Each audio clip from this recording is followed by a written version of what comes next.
नमस्कार दोस्तों, स्वागत है आपका स्टडी हिंदी वीडियो चैनल में। Myself Om Jaiswal. Start करते हैं दोस्तों क्लास को, जो कि जीके जीएस की है। आपके 40 नंबर की क्लास अगर आप रेगुलर बेसिस पे लेते हैं, एकदम परीक्षा पैटर्न पे मैं इसे करा रहा हूँ। आज हमारा क्लास नंबर 4 है। अगर आपने इसके पहले के 3 क्लासेस नहीं देखे हैं तो आपने बहुत कुछ मिस कर दिया है। जरूर से देखिएगा, क्योंकि मैं आपको रिवीजन भी कराता हूँ साथ साथ में, और सभी इंपॉर्टेंट पैटर्न के साथ क्लास कराता हूँ। आप लोग जानते होंगे जो लोग क्लास रेगुलर ले रहे हैं, ये क्लास डेली आपको रात के 8:30 बजे मिल रही है और मिलती रहेंगी till group D examination. RPF का है, उसके बाद जो कि ग्रुप डी एग्जाम है, सारे एग्जामिनेशन तक आपको ये क्लासेस मिलती रहेंगी लगातार। आपको मजा आएगा, इस क्लास को लीजिएगा जरूर पूरा। तो वीडियो को लाइक कर दीजिएगा, अभी तक नहीं किया है शेयर कर दीजिएगा। चैनल पे नए हैं तो रेलवे की कंप्लीट प्रिपरेशन के लिए चैनल को अभी के अभी सब्सक्राइब कर लीजिएगा। और आप लोग की सबसे बड़ी रिक्वायरमेंट थी पीडीएफ। जो मेरा ऐप है वो ऑलरेडी बना हुआ है स्टडी हिंदी के नाम से, उसको मैं अपडेट करा रहा हूँ। जैसे अपडेट हो जाएगा आपको पीडीएफ मिलने लगेगा। आप प्ले स्टोर से ऐप डाउनलोड कर लेना। देखिए हमारा जो प्रोफाइल है उसी पर आपको लिंक मिल जाएगा, नहीं तो इस वीडियो के डिस्क्रिप्शन बॉक्स में भी मैं लिंक डाल दूंगा, वहां से भी आप पीडीएफ डाउनलोड कर सकते हैं, कोई दिक्कत नहीं है। स्टार्ट किया जाए, चलिए स्टार्ट करते हैं आज की क्लास को, और पूरा देखिएगा, इंपॉर्टेंट है। पहला क्वेश्चन देखिए है, भद्र परियोजना किस राज्य में स्थित है? भद्र परियोजना क्या है? ये परियोजना है ना, नदी परियोजना है, नदी घाटी परियोजना से प्रश्न आए हैं। सही आंसर की बात करेंगे दोस्तों तो हो जाएगा आपका Karnataka is the right answer. ठीक है, D is the right answer, Karnataka. अब यहाँ पे देखिए कुछ मैंने परियोजनाओं रिवीजन है, सारे प्रश्न में आपको रिवीजन कराता रहूंगा, अब बार बार कराऊंगा कि आपको याद हो। देखिए इसी तरह आपसे पूछता है हीराकुंड परियोजना ना, तो ये दोस्तों उड़ीसा के महानदी पर है, जिसे उड़ीसा का शोक भी कहते हैं।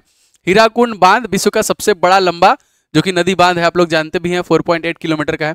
इसके बाद अलमाटी है। देखिए अलमाटी परियोजना कहां पर है? तो ये देखिए कर्नाटक में है, ये कृष्णा नदी के ऊपर स्थित है। इस तरह तुंगभद्रा, मोस्ट इंपोर्टेंट, बहुत बार ये भी प्रश्न आया हुआ है, कर्नाटक एवं आंध्र प्रदेश की संयुक्त परियोजना है, तुंगा एवं भद्रा नदियों के संगम पर स्थित है। ठीक है, तुंगभद्रा, इसीलिए ये पूछा जाता है। भद्रा परियोजना क्वेश्चन में ही है हमारा, कर्नाटक में है, जो कि भद्रा नदी पर। इस तरह घाट प्रभा, ये भी देखिए बहुत इंपॉर्टेंट, हमने प्रीवियस क्वेश्चन लगाए होंगे तो उसमें आता है कि घाट प्रभा नदी परियोजना कावेरी नदी पर है और भारत की सबसे पुरानी जल विद्युत परियोजना भी है। ये इंपॉर्टेंट हो गया। मैटूर परियोजना तमिलनाडु के कावेरी नदी पे स्थित है। ठीक है, ये हो गया। हमारे पास 4 राज्य हैं, तो मैं राज्य से रिलेटेड जीके भी बताते चल रहा हूं। जैसे हिमाचल प्रदेश के मुख्यमंत्री कौन है? सुखविंदर सिंह सुक्खू, यहाँ पे देखिए मेंशन है ये। उत्तराखंड के दोस्तों कौन है? तो देखिए पुष्कर धामी हो जाएंगे। पंजाब के आम आदमी पार्टी के हैं भगवंत मान, और कर्नाटक के दोस्तों कौन हो जाएंगे? सिद्धारमैया। तो आप देखिए विजुअल देखेंगे, कान से सुनेंगे, इसलिए मैं लिख के भी चलता हूं कि मैं बोल भी दूंगा, लेकिन आप देखेंगे देखेंगे देखेंगे, बार बार देखेंगे, मैं बताता रहूंगा, आपको याद हो जाएगा। गारंटी है मेरी कि आपको याद होगा मेरी क्लास से। आगे बढ़ते हैं। 24वें अंतर्राष्ट्रीय मदर टेरेसा पुरस्कार सम्मान का आयोजन कहाँ किया गया? ये तो प्रश्न है, एक तरीके से कह सकते हैं दोस्तों। इसके अलावा इस प्रश्न में क्या है वो भी हम देखेंगे। सही आंसर की बात करें दुबई हो जाएगा इस क्वेश्चन में। ठीक है, तो दुबई में 24वें अंतर्राष्ट्रीय मदर टेरेसा पुरस्कार समारोह का आयोजन किया गया। कब किया गया? 26 अगस्त 2024, एकदम रिसेंट में, पिछले महीने में किया गया था, तो करंट अफेयर से। अब यहाँ पे एक प्रश्न आता है मदर टेरेसा। मदर टेरेसा की अगर बात की जाए तो भारत में, क्योंकि ये विदेश की रहने, लेकिन भारत की नागरिकता इन्होंने ली थी, और इन्हें देखिए सन 1979 में भारत देखिए नोबेल पुरस्कार दिया गया था। ठीक है, नोबेल पुरस्कार पाने वाली महिला है। एक साल बाद, इसी के एक साल बाद सन 1980 में इन्हें भारत रत्न से भी सम्मानित किया। यह भी प्रश्न आ चुका है कि मदर टेरेसा को भारत रत्न कब दिया गया? तो एक साल बाद। और नोबेल पुरस्कार कब मिला था? तो 1969। देखिए वह गटर के संत के रूप में जानी जाती हैं। वह 1973 में टेम्पल्टन पुरस्कार जीतने वाली पहली व्यक्ति थी। मदर टेरेसा का असली नाम अंग्रेजों ने देखिए ये गोंगसे बोक्साहीहू, इनका जो असली नाम था अंग्रेजों के द्वारा बताया गया था वो। तो याद रखिएगा, ये जो अंतर्राष्ट्रीय मदर टेरेसा पुरस्कार समारोह 24वां था, ये दुबई में हुआ। इनको नोबेल पुरस्कार मिला है 1979 में, इनको भारत रत्न मिला है 1980 में। किसको नोबेल पुरस्कार की बात कर रहा हूं मैं? मदर टेरेसा की। ठीक है, हाल ही में किस देश के नेता ने एक आत्मघाती ड्रोन का अनावरण किया ना? अच्छा ऑप्शन देखिए, क्या लगता है? आत्मघाती के बाद आ रहा, तो आप आत्मघाती बस एक ही आदमी है, और ये पिक्चर में आप देख सकते हैं, ये है भैया कौन? किम जोंग उन, जो कि कहाँ का है भैया? राष्ट्राध्यक्ष कह लीजिए, डिक्टेटरशिप है, तानाशाही है। सही हो जाएगा उत्तर कोरिया, नॉर्थ कोरिया हो जाएगा। ठीक है, उत्तर कोरिया नेता किम जोंग उन ने नए आत्मघाती डोर का अनावरण किया है। यह आत्मघाती डोर 1000 किलोमीटर, समझ रहे हैं आप, 1000 किलोमीटर से अधिक दूरी तय करके उड़ सकता है। बहुत बड़ा हो गया रेंज है। राजधानी दोस्तों इसका क्या हो जाएगा? प्योंगयांग, और मुद्रा यहाँ की वान है, और यहाँ पे तानाशाह जो है यहाँ के वो हैं किम जोंग उन। उत्तर कोरिया, नॉर्थ कोरिया आपको पता है वहां पे सब चीज नॉर्मल चल रहा है। अब यहाँ पे देखिए ये इंपॉर्टेंट प्रश्न था। अच्छा अगला क्वेश्चन, विश्व अस्थमा दिवस हम लोग कब मनाते हैं? अब जब भी आपके पास डे आए, समझिए मेरी बात को, मैं क्या कहना चाहता हूं, जब भी कोई दिन आए ना, तो एक क्वेश्चन आए ना, तो उससे और देखिए कि आसपास, उसके आसपास और कोई क्वेश्चन बनना है। जैसे देखिए अस्थमा दिवस हम लोग 2 मई को बनाते हैं, ठीक है। क्या इसके आसपास और कुछ बन रहा है? बिल्कुल बन रहा है। 1 मई को हम लोग क्या मनाते हैं? लेबर दिवस, अंतरराष्ट्रीय श्रम दिवस। 3 मई को क्या मनाते हैं? विश्व प्रेस स्वतंत्रता दिवस, ठीक है। 7 मई को क्या मनाते हैं? एथलेटिक्स दिवस। 12 मई को अंतरराष्ट्रीय नर्स दिवस। 22 मई को अंतरराष्ट्रीय जैव विविधता बायोडाइवर्सिटी दिवस। 31 को देखिए विश्व तंबाकू निषेध दिवस, नो टोबैको। ये भी इंपॉर्टेंट है भाई, एक के साथ 4 रिवीजन करो। आज नहीं याद होगा, कल याद होगा, परसों होगा, नरसों होगा, कभी न कभी होगा, लेकिन रिवीजन करते रहोगे तो याद हो जाएगा, इस बात की गारंटी लेता हूं मैं। प्रेस स्वतंत्रता दिवस कब मनाया जाता है? प्रेस की स्वतंत्रता 2023 में तो बड़ी बुरी स्थिति थी, बताऊंगा इसके बारे में भी। हम लोग चले गए थे 161 पे ना, लेकिन अब थोड़ा स्थिति में सुधार है। तो प्रेस की स्वतंत्रता दोस्तों यहाँ पे सही आंसर हो जाएगा 3 मई को। अभी मैंने कुछ देर पहले ही आपको बताया है। देखिए हाल ही में जारी किए गए प्रेस स्वतंत्रता सूचकांक में भारत की रैंकिंग 180 देशों में, मतलब अब सुधार हुआ है, 159वां हो गया। ये 159वां देखिए हो जाएगा आपका 2024 में। अगर आपसे पूछा जाएगा 161, तो दोस्तों ये 2023 में। मतलब ऐसे प्रश्न बनेगा कि प्रेस की स्वतंत्रता में भारत की रैंकिंग 2023 में क्या थी? तो 161 था, ठीक है। और ये भाई ये भी खराबी है, इसके पहले 140-41 तक था, तो 121 में आपका एकदम नीचे से टॉप कर रहे हैं, याद रखिएगा इसे। माइक्रोसॉफ्ट के वर्तमान सीईओ कौन है? ऑप्शन देख लेते हैं। एलॉन मस्क होंगे नहीं, सत्या नडेला हो सकते हैं, राजीव कुमार होंगे नहीं, बिल गेट्स तो भी नहीं होंगे क्योंकि फाउंडर है, ठीक है। हाँ, तो यहाँ पे मैं सोच रहा था कि चलिए अच्छा जान दीजिए, सही हो जाएगा इस क्वेश्चन में। यहाँ पे देखिए बिल गेट्स जो है ये फाउंडर हो जाएंगे, इन्हीं द्वारा खोजा गया था। और सत्या नडेला जो हो जाएंगे इसके वर्तमान में सीईओ हो जाएंगे। एलॉन मस्क देखिए टेस्ला के फाउंडर हैं, फाउंडर एंड सीईओ, ट्विटर के मालिक हैं, खरीदा था उन्होंने रिसेंटली। अब अगर आपसे पूछा जाएगा इसकी स्थापना कब हुई थी? 26 नवंबर 1976। संस्थापक बिल गेट्स और पॉल एलन, हालांकि इनकी मृत्यु हो गई थी इसलिए इनका नाम बहुत कम लोग जानते हैं। ये बिल गेट्स को सब जानता है, लेकिन ये दोनों लोग थे। मुख्यालय इसका वॉशिंगटन डीसी, अमेरिका। मैं हंसा क्यों पता है? इसका नाम आते है डॉली चाय वाला, याद आ जा रहा था, तो मतलब वही, इसीलिए। आगे बढ़ते हैं। बहुराष्ट्रीय प्रौद्योगिकी कंपनी एप्पल के वर्तमान सीईओ कौन है? देखिए 9 तारीख अभी बीता है और एप्पल ने अपना नया प्रोडक्ट आईफोन 16 लॉन्च कर दिया, इसलिए मैंने इस क्वेश्चन को लिया। याद रखिएगा सही आंसर हो जाएगा Tim Cook is the right answer. Tim Cook तत्कालिक सीईओ है, सीईओ बोले तो जो कि चीफ एग्जीक्यूटिव ऑफिसर, मुख्य कार्यकारी अधिकारी। इसकी स्थापना कब हुई थी? तो 1 अप्रैल 1976। संस्थापक इसके स्टीव जॉब्स और मुख्यालय दोस्तों हो जाएगा आपका जो कि कैलिफोर्निया। सुंदर पिचाई आप लोग जानते ही हैं, गूगल को जाएंगे। आप लोग वीडियो को लाइक जरूर कर दिया करें, वो मेरे लिए मोटिवेशन औषधि का काम करता है कि चलिए इतने लोग को पसंद आ रहा है।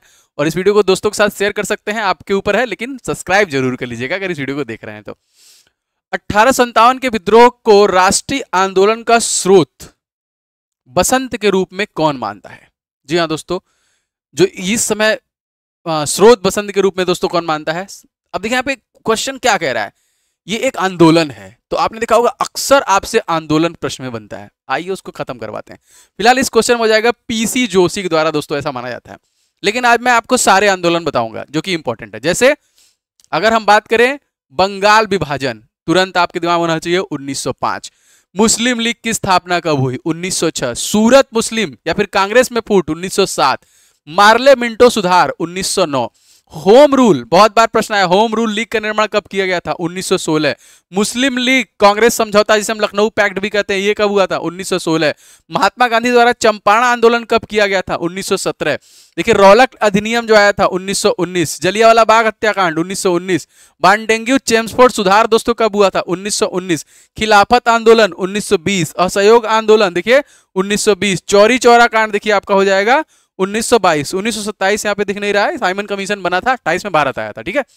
देखिए ये मैंने 5 से 27 बताया है और ये थोड़ा धुंधला हो गया है, अब लोग को दिखेगा। इसके बाद 27 से लेके 47, ये पिक्चर थोड़ा धुंधला हो गया है मुझे, ठीक है। साइमन कमीशन बना, फिर साइमन कमीशन भारत आया। इसके बाद देखिए आपका 30 में सविनय अवज्ञा आंदोलन, 31 प्रथम गोल मैच, द्वितीय गोल मैच, तृतीय गोल मैच। सारा पीडीएफ ऐप अपडेट हो जाएगा तो पीडीएफ में डाल दूंगा, वहां से ले लीजिएगा। मे भी आज रात तक या कल तक अपडेट हो जाएगा एप्लीकेशन। आगे बढ़ते हैं। रक्त में लाल रंग किसकी वजह से होता है? वही जो ऑक्सीजन लेके घूमता है। कौन घूमता है ऑक्सीजन लेके पूरे बॉडी में? हीमोग्लोबिन। सही आंसर हो जाएगा आपका B, haemoglobin is the right answer. Haemoglobin का रिवीजन एक बार और करते हैं क्योंकि बार बार प्रश्न आता है। डब्ल्यू, इसके बाद देखिए आरसीबी जो कि लाल रक्त कणिकाएं होती हैं, इनका जीवन काल हमसे पूछता है तो 80 से 120 दिन। डब्ल्यूबीसी का जीवन काल मात्र 4 दिन का होता है और प्रतिरोधी क्षमता विकसित करने वाला काम डब्ल्यूबीसी ही करता है। लगातार बीमारियों से लड़ता कौन है? डब्ल्यूबीसी लड़ता है, ठीक है। जीवन काल कम होते इसलिए जल्दी चला भी जाता है। एक बार फिर से हीमोग्लोबिन रिवीजन करते हैं, ठीक है। तो हीमोग्लोबिन लाल रक्त कोशिकाएं में पाया जाने वाला एक प्रोटीन है जो शरीर में ऑक्सीजन और कार्बन डाइऑक्साइड के संतुलन को बनाए रखने में अहम भूमिका निभाता है। हीमोग्लोबिन का मुख्य काम है फेफड़ों से ऑक्सीजन को शरीर के ऊतक तक पहुंचाना। हीमोग्लोबिन शरीर के अंगों ऊतकों को कार्बन डाइऑक्साइड फेफड़ों को वापस ले जाता है। हीमोग्लोबिन रक्त के पीएच के स्तर को भी नियंत्रित करता है। हीमोग्लोबिन प्रतिरक्षा प्रक्रिया में भी मदद करता है। हीमोग्लोबिन शरीर के किसी भी अंग में ऑक्सीजन की मात्रा को भी संतुलित करता है। अगर कभी हीमोग्लोबिन की स्तर में कमी हो जाती है तो शरीर में पर्याप्त ऑक्सीजन नहीं मिल पाता और व्यक्ति को थकान और कमजोरी महसूस होती है। तो बड़ा इंपॉर्टेंट भैया, खून के अंदर हीमोग्लोबिन का लेवल सही होना। JLL के ग्लोबल रियल एस्टेट पारदर्शिता सूचकांक में भारत को कौन सा स्थान प्राप्त है? सही आंसर की बात करेंगे तो 31वां हो जाएगा, ठीक है।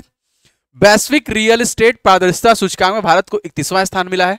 भारत अब 2.44 ये स्कोर है इनका। इसके साथ साथ 89 देशों में से 31वें स्थान पर है, जो कि महत्वपूर्ण प्रगति को दर्शाती है। अगस्त 2024 में किस राज्य के मुख्यमंत्री ने मुख्यमंत्री सुख शिक्षा, देखिए क्या है, मुख्यमंत्री सुख शिक्षा योजना शुरू किया? करंट अफेयर से क्वेश्चन है क्योंकि अगस्त का है दोस्तों। ये हो जाएगा Himachal Pradesh is the right answer, D is the right answer, ठीक है। हिमाचल प्रदेश, अभी इसके बारे में थोड़ा सा डिटेल भी देख लेंगे। मुख्यमंत्री रिवीजन कर लेते हैं। अरुणाचल प्रदेश के मुख्यमंत्री दोस्तों कौन हो जाएंगे? ये हो जाएंगे पेमा खांडू। और राजस्थान के दोस्तों कौन हो जाएंगे? राजस्थान जाके आपको भजन करना है ना, भजन लाल शर्मा। उत्तराखंड के पुष्कर धामी ना, पुष्कर धामी, ठीक है। हिमाचल प्रदेश के सुखविंदर सिंह सुक्खू। अब ये क्या है? तो ये समाज के कमजोर वर्ग को एक सहायता वातावरण प्रदान करेगा ताकि वह सम्मानजनक जीवन जीने के लिए सशक्त हो। लाभार्थी सालाना तकरीबन 1 लाख से कम आय वाले विधवाओं, निराश्रित महिलाओं, विकलांग बच्चों के लिए, माता पिता, तलाकशुदा महिला, ये सारी जो है इन्हीं को मतलब टारगेट करी है जिससे कि इन्हें एक सम्मानजनक जीवन जी पाए, ठीक है। तो क्या था? मुख्यमंत्री सुख शिक्षा योजना। IDFC म्यूचुअल फंड का नाम बदलकर नया नाम बंधन किया गया था। ए इज द राइट आंसर, बंधन म्यूचुअल फंड, याद रखिएगा। डायनासोर जीवाश्म उद्यान दोस्तों कहां पर है? उद्यान से प्रश्न आते हैं आपके परीक्षा में, आइए रिवीजन भी कर लेंगे। सही आंसर दोस्तों हो जाएगा आपका MP सर, मध्य प्रदेश में। सबसे ज्यादा वन्यजीव अभ्यारण्य मध्य प्रदेश, सबसे ज्यादा टाइगर रिजर्व मध्य प्रदेश, याद रखेंगे, ठीक है। और मध्य प्रदेश M से M मिलाइए, M से मोहनलाल, ठीक है, याद रहेगा ये। चलिए आगे, यहां पे देखिए कांजीरंगा राष्ट्रीय उद्यान कहां पर है? असम में है। कुंभलगढ़ अभ्यारण्य कहां पर? राजस्थान। दुधवा राष्ट्रीय उद्यान उत्तर प्रदेश। पलामू देखिए झारखंड। मानस राष्ट्रीय उद्यान असम। कैमूर वन्यजीव अभ्यारण्य बिहार। चंद्रप्रभा अभ्यारण्य दोस्तों उत्तर प्रदेश। नल सरोवर अभ्यारण्य गुजरात। रणथंभौर अभ्यारण्य राजस्थान, ठीक है। चलिए आगे बढ़ते हैं। भारत के नई सड़क परिवहन, मतलब नए जो बने हैं वही पुराने वाले ही हैं, सड़क परिवहन राजमार्ग मंत्री कौन है? बहुत ही बेहतरीन इनका व्यक्तित्व है दोस्तों, नितिन गडकरी। सी इज द राइट आंसर ना। आप देखेंगे रोड इंफ्रास्ट्रक्चर में बहुत अगर तेजी आई हो तो इस महापुरुष की वजह से आई है, और एक ऐसे व्यक्ति हैं जिन्हें इनका कोई विरोधी ही नहीं है ना। यहाँ पे एक पिक्चर आपको दिख रहा है, आप लोग इनका नाम कमेंट करेंगे, सभी लोग कमेंट करेंगे जो लोग देख रहे हैं, थोड़ा सा समय निकाल के प्लीज कमेंट कीजिएगा।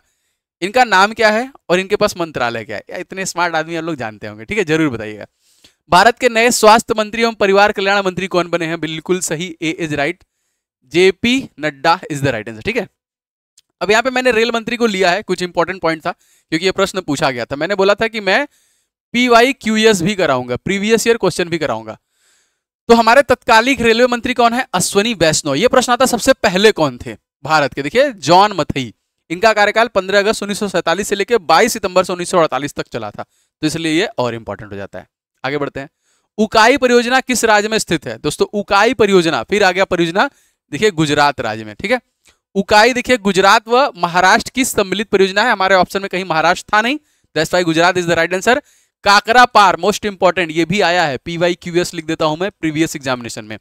इडुक्की परियोजना केरल के इडुक्की जिले में पेरियार नदी पर स्थित है। यह परियोजना बहुत इंपॉर्टेंट है, याद रखिएगा, आता है परीक्षा में। प्रेम मंदिर कहां पे स्थित है? मैं तो गया हूं, बहुत मस्त मंदिर है, जाइएगा जरूर दोस्तों। वृंदावन उत्तर प्रदेश, ठीक है। ये क्या है? धरोहर। जो भारत के धरोहर हैं, कुछ ज्यादा पॉपुलर हैं, कुछ ज्यादा हाईलाइटेड है, वो प्रश्न आपसे परीक्षा में पूछ लिया जाता है।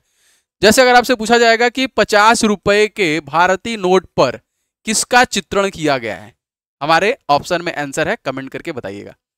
हाल ही में एशियाई महिला एकल अंडर 15 बैडमिंटन चैंपियनशिप 2024 में महिला एकल का खिताब किसने जीता? दोस्तों इनका नाम याद रखेंगे, तन्वी पत्री के द्वारा जीता गया। इनके बारे में थोड़ा सा बताते हैं आपको। तन्वी पत्री ने एशियाई अंडर 15 जूनियर चैंपियनशिप 2024 का महिला एकल का खिताब जीता। उड़ीसा की 14 वर्षीय तन्वी पत्री ने फाइनल में वियतनामी गुएन थी थुहुएन को हराया। आयोजन 20 से 25 अगस्त तक चेंगडू चीन में चला था और वह बैडमिंटन एशिया अंडर 15 एकल खिताब जीतने वाली तीसरी भारतीय महिला खिलाड़ी बनी है, इसलिए यह क्वेश्चन इंपॉर्टेंट है। आगे बढ़ते हैं। हाल ही में किस बैंक ने महिलाओं के लिए अवनी बचत खाता शुरू किया है? अवनी, ठीक है, बंधन बैंक सही हो जाएगा इस क्वेश्चन में। देखिए सी इज द राइट आंसर।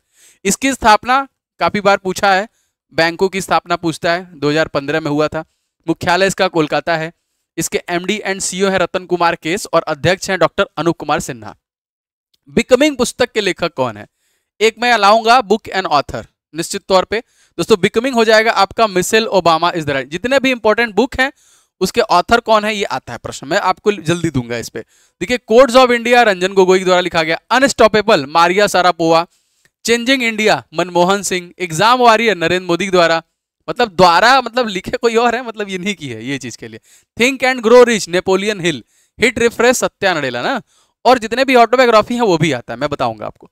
पुस्तक इज वॉज 5 पॉइंट, अच्छा 5 पास्ट मिडनाइट, अच्छा ये अच्छा इसमें क्या है ये प्रश्न बना ना। इज वॉज 5 पास्ट मिडनाइट, मतलब ये इस जो बुक है इसमें किसके बारे में बताया गया है? भुज का भूकंप जो कि त्रासदी उसी से रिलेटेड है ना, उड़ीसा में बाढ़ आया था उसका है, आंध्र प्रदेश में चक्रवात आया था उस पर, फिर भोपाल गैस त्रासदी है, बिल्कुल सही, चौथा वाला ऑप्शन से हो जाएगा दोस्तों, भोपाल गैस त्रासदी। मिथाइल आइसोसाइनाइड गैस लीक हुआ था, आप लोगों को पता है। देखिए ये कब, ये इंपॉर्टेंट है ना, 3 दिसंबर सन 1984, 1984। यह घटना मध्य प्रदेश के राजधानी भोपाल के यूनियन कार्बाइड कीटनाशक फैक्ट्री में हुई थी। इस रासायनिक आपदा में करीब 40 टन से ज्यादा मिथाइल आइसोसाइनाइड गैस लीक हुई थी। यह गैस बहुत ज्यादा जहरीली थी और हवा में इतनी सांद्रता बढ़ते ही कुछ मिनटों में मौत हो सकती थी। इसलिए आज दिन कई लोगों की मौत हुई और लाखों लोग इससे दोस्तों प्रभावित हुए थे। तो कब हुआ था? तो यह हुआ था आपका 84 में, 3 दिसंबर 1984। होपेक्स नामक सैन्य अभ्यास मिलिट्री एक्सरसाइज आएगा, मैं वो भी करा दूंगा। आप क्लास लेते रहो, आपको कोई कुछ कहीं जाने की जरूरत नहीं है। समय निकाल के डेली 8:30 बजे इस क्लास को 10-15 मिनट में जरूर देखा करो दोस्तों। ये हो जाएगा मिस्र इज द राइट आंसर, ठीक है। होपेक्स सैन्य अभ्यास भारत और किस देश के बीच में हुआ? तो होपेक्स सैन्य अभ्यास भारत और मिस्र के बीच में हुआ था। इसका आयोजन था बेरी घाट एयरवे जो कि मिस्र में स्थित है, वहीं पे किया गया था। और इसका चौथा संस्करण है। किसके किसके बीच? भारत और मिस्र की वायुसेना के मध्य में एक तरफ से भाग लिया गया था जो कि राफेल लड़ाकू विमान, उसमें कुछ ये नंबर है, ये साले शामिल हुए थे। अभ्यास चक्रवात राजस्थान के जैसलमेर में हुआ था, ये भी याद रखेंगे। मोमैडिक गलत लिखा हुआ है, नोमैडिक होगा ये। नोमैडिक एलिफेंट नामक संयुक्त सैन्य अभ्यास भारत और किस देश के बीच में हुआ? दोस्तों सही आंसर हो जाएगा ये मंगोलिया के बीच में हुआ था, B is the right answer ना। तो भारत और मंगोलिया कहां पर हुआ था? उमरोई मेघालय, ये भी प्रश्न बन सकते हैं, 16वां संस्करण था इसको। आगे बढ़ते हैं। रघुनाथ मंदिर दोस्तों कहां पर स्थित है? रघुनाथ मंदिर जम्मू कश्मीर का बहुत ही फेमस मंदिर है, तो यहाँ पे देखिए ए इज द राइट आंसर ना। लगभग सभी छवियां शामिल है जो मंदिर वास्तुकला का एक असामान्य अवतार है, बहुत पुराना मंदिर है। मालप्रभा अभी मैंने स्टार्टिंग में आपको बताया था दोस्तों, हो जाएगा Karnataka is the right answer, B is the correct, ठीक है। कर्नाटक के मुख्यमंत्री कौन है? सिद्धारमैया। राजस्थान के कौन है? ये है भैया भजन लाल शर्मा। गुजरात के कौन है? भूपेंद्र भाई पटेल। और उड़ीसा के आप लोग कमेंट करके बताइए, एक नया सरकार बना है, सबका मैं कमेंट लाइक कर देता हूं। तो ये थी आज की क्लास, आप लोग बताइए कैसी लगी। अगर आपने अभी तक इसके पहले क्लासेस नहीं ली है तो जरूर ले लीजिएगा, और एप्लीकेशन आप लोग डाउनलोड कर लीजिएगा, प्ले स्टोर पे सर्च कीजिएगा स्टडी इन हिंदी ऑफिशियल पूरा एक साथ, ठीक है। तो आपको ये ऐप मिलेगा, यहाँ से इंस्टॉल कर लेंगे, अपने आप को रजिस्टर कर लीजिएगा, क्लास पीडीएफ आपको इसी में मिल जाएगा, ठीक है। आप लोगों के लिए एक मस्त हिस्ट्री का ई बुक है फ्री, एकदम मस्त आपको रिवाइज करने के लिए। एक मैं जीके का ई बुक डाला हूँ, बस उसे फाइनल करके आपको बताऊंगा, वो ई बुक सबके लिए रिकमेंडेड है, आप लोग ले लीजिएगा। तो ई बुक वाले सेक्शन में हिस्ट्री का आप ई बुक फ्री में डाउनलोड करके पढ़ सकते हैं, आप लोग ले लीजिएगा, हिस्ट्री रिवीजन करते रहिए। बाकी मैं कोर्स वगैरह पे देख रहा हूँ, जल्दी लेके आऊंगा, क्योंकि थोड़ा अच्छे से हो जाएगा तभी आऊंगा लेके। बाकी ई बुक में बहुत सारे ई बुक हैं जो आप पढ़ सकते हैं, ले सकते हैं। जैसे मैथ का ई बुक है, जीके के 2500 क्वेश्चन है, और जीके पूरा टॉपिक वाइज मैंने दिया हुआ है, अगर आपके पास नहीं है तभी लीजिएगा, वैसे लीजिएगा क्योंकि एकदम मस्त टॉपिक वाइज उसमें पूरा बना हुआ है, सारा आपके काम का है रिवीजन के लिए बस। चलिए मिलते हैं नेक्स्ट वीडियो में, आपका दिन शुभ हो, जय हिंद। और जो लोग भी नए होंगे चैनल सब्सक्राइब जरूर कर लीजिएगा। Thank you.